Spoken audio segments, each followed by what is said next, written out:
knocking until someone came to the door. That person simply said, "May I help you? I'm a Christian from the United States. Is it okay if I come inside?" And that man, Shafiq Zubir, who was the caller to prayer, he reached out and he hugged me and he said, "Of course, come in." Hi, my name is Samuel Shropshire. I'm an American citizen living in Saudi Arabia. I came here in November 2011, not knowing anything about Islam or the Prophet Muhammad, peace be upon him. Most of what I had heard was extremely negative. In America, our news channels boosted their on-air ratings by regularly sensationalizing breaking news of terrorism.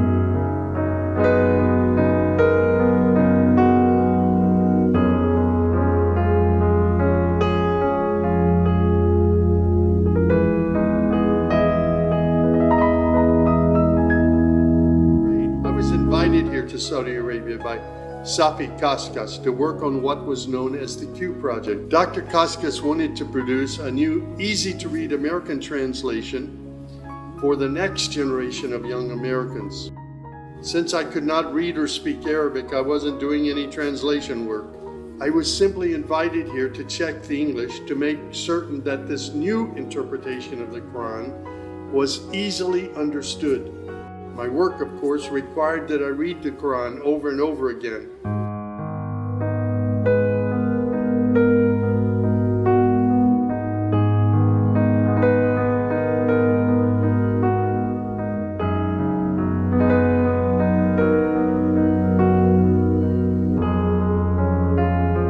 I was shocked as I read to find that Jesus, peace be upon him, was often mentioned in the Quran.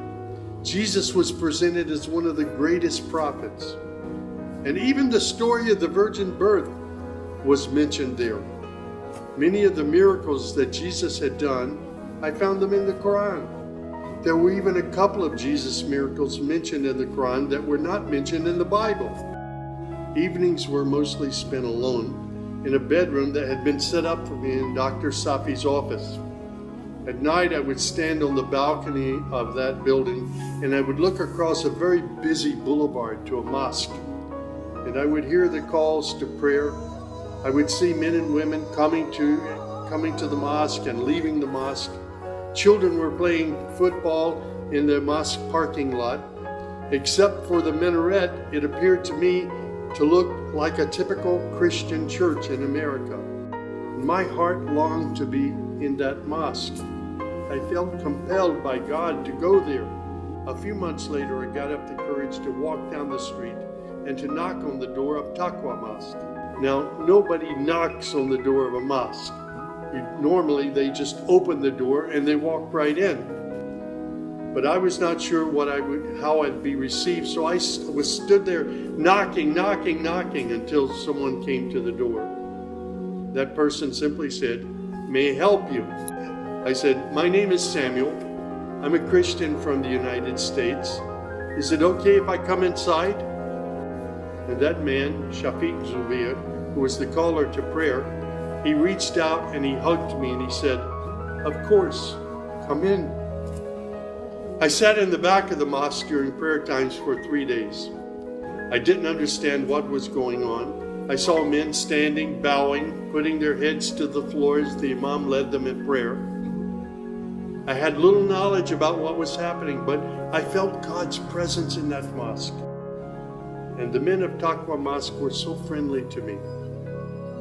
After 3 days, I asked Shafiq if he could teach me the first surah of the Quran, al-Fatiha.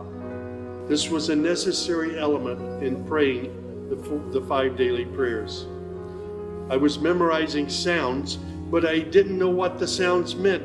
So I started comparing them with an English translation I had, and I realized that there was nothing in al-Fatiha that was inconsistent with Christian teaching.